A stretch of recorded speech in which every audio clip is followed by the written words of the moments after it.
दोस्तों नमस्कार, मैं आपका अपना पसंदीदा पत्रकार शुभम शुक्ला।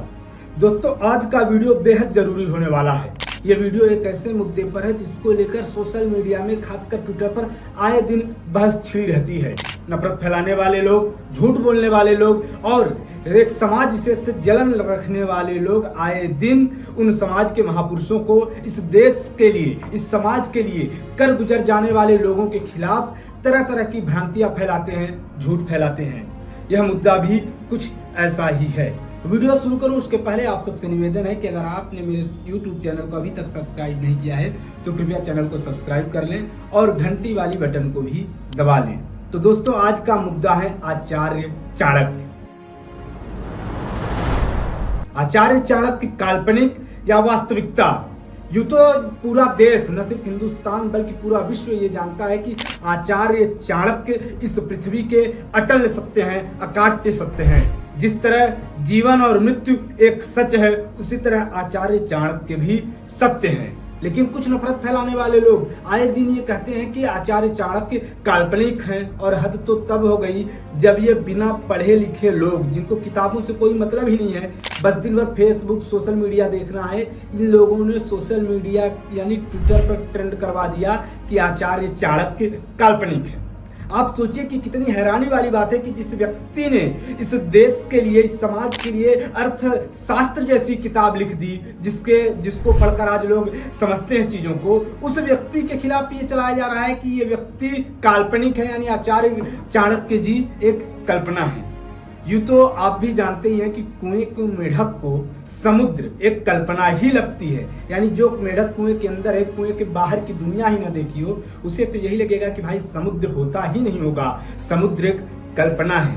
ऐसे ही काम इन नफरत फैलाने वालों का है, जिन्हें चाणक्य की बुद्धिमत्ता, चाणक्य के तर्कों को सुनने के बाद, पढ़ने के बाद इन्हें ये लगता है कि ऐसा कैसे हो सकता है, इतना आदमी ज्ञानवान कैसे हो सकता है, और ये इसे कल्पना बताते हैं। लेकिन आज मैं तथ्य के साथ, तर्क के साथ आपको बताऊंगा कि आचार्य चाणक्य कल्पना नहीं बल्कि एक वास्तविकता है, एक ऐसा अकाट्य सत्य है जिन्हें इतिहास में सम्मान दिया गया है, जिनका वर्णन इतिहासकारों ने किया है। YouTube में पहले भी आपने आचार्य चाणक्य को लेकर कई वीडियोस देखे होंगे, कई किताबों में भी उनका वर्णन मिलता है, लेकिन जो हमारे युवा साथी हैं उन्हें उस किताब के बारे में पता नहीं रहता, और कई बार वो जब सोशल मीडिया में ये तर्क चलती है, बहस छिड़ी रहती है, तो वो जवाब नहीं दे पाते हैं कि आचार्य चाणक्य की वास्तविकता आप इस किताब में जाकर पढ़ सकते हो। वही मैं आपको आज बताने वाला हूँ। तो सबसे पहले तो बता दूं कि जो नफरत फैलाने वाले हैं वो दो चीजें कहते हैं। पहली चीज उनका कहना रहता है कि पतंजलि के महाभाष्य में जब मौर्यों का उल्लेख है तो आचार्य चाणक्य का क्यों नहीं। दूसरा वो कहते हैं कि मेगस्थनीज की जो इंडिका है तो उसमें भी आचार्य चाणक्य का वर्णन क्यों नहीं है। अब ये दोनों तर्क देखिए कितनी हास्यास्पद है। पहली बात तो आपको बता दें कि मेगस्थनीज की जो इंडिका है वो पूरी मिली ही नहीं है, यानी मूल प्रति उसकी उपलब्ध नहीं है, जो भी है आधा अधूरा, उसी के आधार पर इतिहासकारों ने उस किताब को लिखा है। और दूसरी बात ये कि अगर मेगस्थनीज की इंडिका और पतंजलि के महाभाष्य में किसी महापुरुष का वर्णन नहीं है तो फिर आप ये मान लेंगे कि वो महापुरुष इस पृथ्वी पर हुआ ही नहीं। तो फिर आपको जानकर आश्चर्य होगा कि मेगस्थनीज के इंडिका में तो महात्मा बुद्ध का भी वर्णन नहीं है। तो क्या अब आप ये कह देंगे कि महात्मा बुद्ध भी एक कपोल कल्पना है, ये भी काल्पनिक है? नहीं ना, आप महात्मा बुद्ध को मानते हैं ना, तो फिर आप ये कैसे कह सकते हैं कि चाणक्य एक कल्पना है, जबकि मैंने आपको बताया कि मेगस्थनीज में महात्मा बुद्ध का भी वर्णन नहीं है। अब चलिए आगे चलते हैं और आपको बताते हैं कि चाणक्य का उल्लेख कहाँ है। आपको बता दूं कि बौद्ध ग्रंथ, जैन ग्रंथों में भी चाणक्य का उल्लेख है। बौद्ध ग्रंथ विनय पिटक और महावंश जैसे बौद्ध साहित्यों में, यानी जो विनय पिटक और महावंश जैसे बौद्ध साहित्य हैं, इनमें भी चाणक्य का वर्णन किया गया है, चाणक्य के बारे में बताया गया है।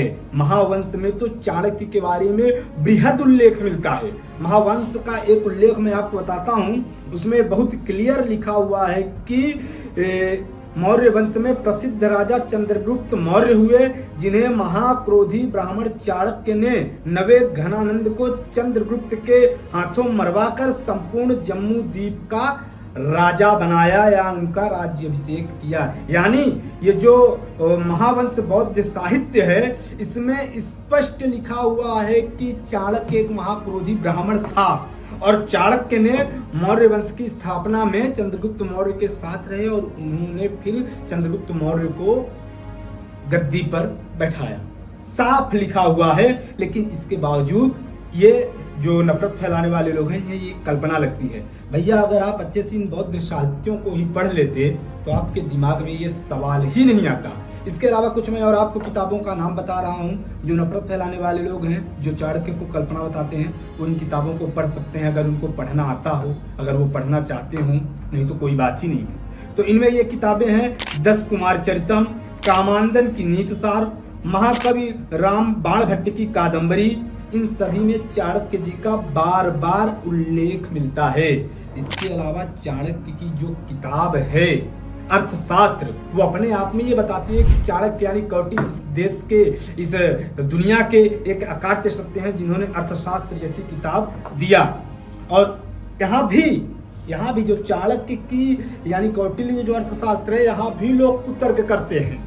अब कुतर्क करने वाले को क्या, वो तो कहीं भी कुतर्क कर सकते हैं। तो अब यहाँ ये कुतर्क किया जाता है कि चंद्रगुप्त मौर्य यानी मौर्यकालीन जो अधिकांश साहित्य हैं या मौर्य काल में जो भी उल्लेख हैं वो पाली भाषा में है, लेकिन कौटिल्य का अर्थशास्त्र संस्कृति में क्यों है?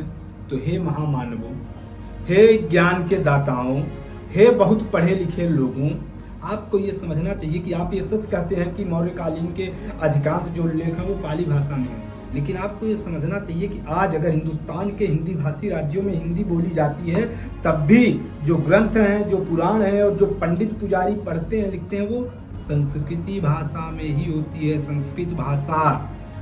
तो उसी तरह चाणक्य एक विद्वान थे, चाणक्य एक पंडित थे, तो जो चाणक्य उनकी तो भाषा ही संस्कृति है, पांडित्य की तो भाषा ही संस्कृत मानी जाती है।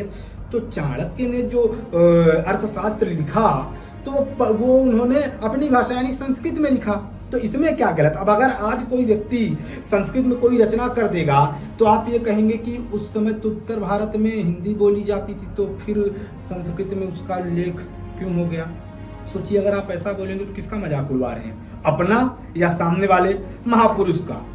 और इसके अलावा मैं आपको बता दूं कि कौटिल्य यानी चाणक्य को लेकर जो इनका प्रोपेगेंडा है इसको तो बहुत पहले नष्ट कर दिया था काशी प्रसाद जायसवाल जी ने 1924 में यानी 1924 में जायसवाल जी किताब लिखते हैं कि उनकी जो किताब थी हिंदू राज्य तंत्र, उसमें उन्होंने कौटिल्य की प्रामाणिकता को इतने तर्क दे दिए कि विदेशी इतिहासकार जो कि चाणक्य को कुछ लोग नहीं मान रहे थे या जो ये आजकल के नफरती लोग हैं इनको उसी समय जवाब मिल गया था।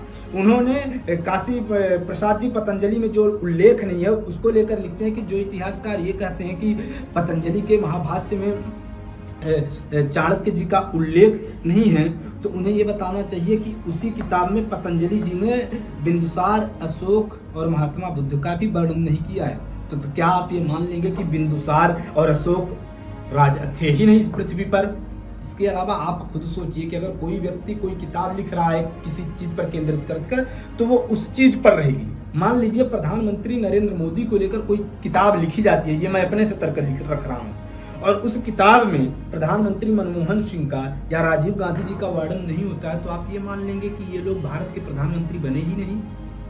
सोचने वाली बात है। तो काशी प्रसाद जी लिखते हैं कि कौटिल्य के अर्थशास्त्र में उन्होंने जो काशी प्रसाद जी थे, इन्होंने जो किताब लिखी थी उस किताब में इन्होंने न सिर्फ अपने तर्क से ये बताया कि चाणक्य इस देश की, इस राष्ट्र की वास्तविकता है, बल्कि उन्होंने अपनी किताब में कौटिल्य की अर्थशास्त्र से ऐसे शब्दों की सूची बनाई जो सिर्फ मौर्य काल में उनका उपयोग होता था विशेष रूप से। यानी उन्होंने कौटिल्य से ऐसे शब्दों की एक सूची लाकर सामने रखी जिनका उपयोग मौर्यकालीन में होता था और उन्होंने ये सिद्ध किया कि मौर्यकालीन की अर्थशास्त्र है कौटिल्य की और चाणक्य की ही लिखित है। इसके अलावा 1933 में प्रकाशित इतिहासकार जयचंद्र विद्यालंकार की पुस्तकें भी भारतीय इतिहास में रूपरेखा में अर्थशास्त्र की रचना को महत्वपूर्ण बताते हैं और ये बताते हैं कि ये कौटिल्य की ही रचना है और उन्होंने भी बारीकी से अध्ययन कर ये सिद्ध किया कि अर्थशास्त्र की रचना मौर्य काल में हुई। इसके अलावा कुछ पाश्चात्य इतिहासकारों ने भी चाणक्य को और अर्थशास्त्र को वास्तविकता माना और ये बताया है कि ये कौटिल्य की ही लिखी है। इसके लिए आप अर्ली हिस्ट्री ऑफ इंडिया में विसेंट ए स्मिथ, ये उसके लेखक है, और नाम फिर सुन लीजिए किताब का, अर्ली हिस्ट्री ऑफ इंडिया, इसे आप पढ़िए। इसमें भी उन्होंने कौटिल्य के जो अर्थशास्त्र में साक्ष्यों को लेकर जो साक्ष्य दिए गए हैं उनको माना है। मुझे लगता है कि जितने भी तर्क मैंने रखे चाणक्य के होने को, ये काफ़ी है। इसके अलावा अभी बहुत कुछ मैंने भी छोड़ दिया है। मैं खुद बताता हूँ कि हम लोग जितना पढ़ते हैं उसको लिखते हैं, वही आप तक प्रस्तुत करते हैं, आपको बताते हैं। हम भी इतने ज्ञानवान नहीं है कि हर चीज़ दिमाग में रखी हो। जैसे सुधांशु त्रिवेदी जी जो भाजपा के प्रवक्ता हैं, उनको हर चीज़ रटी रहती है। तो मैं फिर बता रहा हूं कि जो चीजें मैं बताई, ये हो सकता है कि चाणक्य की वास्तविकता को लेकर मात्र 1% हो। मुझसे और कोई ज्ञानवान अभी इसका 100 गुना, 200 गुना, 1000 गुना भी सच्चाई आपको बता सकता है, और वो बता देगा कि चाणक्य कैसे इस पृथ्वी की सच्चाई है, काल्पनिक नहीं या कल्पना नहीं। लेकिन जितना भी तर्क मैंने रखा है, मुझे लगता है ये काफ़ी है इन नफरतियों की बोलती बंद करने के लिए। अब इनके मुंह में ताले बंद हो जाने चाहिए, ताले लग जाने चाहिए। लेकिन मुझे पता है ये इतने में भी नहीं चुप होंगे, क्योंकि जिस व्यक्ति को सच मानना ही नहीं है, उसे बस कहते हैं ना कि जो कुत्ते की पूंछ होती है, उसको अगर आप कुछ देर पकड़े रहें तो सीधी रहती है और छोड़ते ही टेढ़ी हो जा सकती है।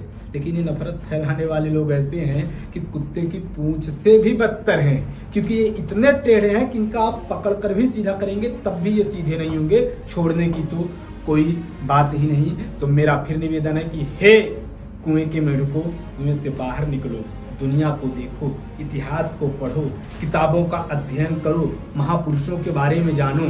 तब आपको ये पता चलेगा कि इस दुनिया में न सिर्फ चाणक्य बल्कि महर्षि सुश्रुति जैसे न जाने कितने बड़े विद्वान, कितने वैज्ञानिक, कितने साधु संत हुए जिसने इस पृथ्वी को मार्ग दिखाया, सच्चाई बताई और विज्ञान को सिद्ध किया। इसलिए कृपया कुएं से बाहर निकलकर देश दुनिया के समुद्र को देखें, तब आपको पता चलेगा कि चाणक्य इस पृथ्वी के अटल सत्य हैं, अकाट्य सत्य हैं। इन पर कोई भी उंगली खड़ी करने का किसी को भी अधिकार नहीं है। धन्यवाद।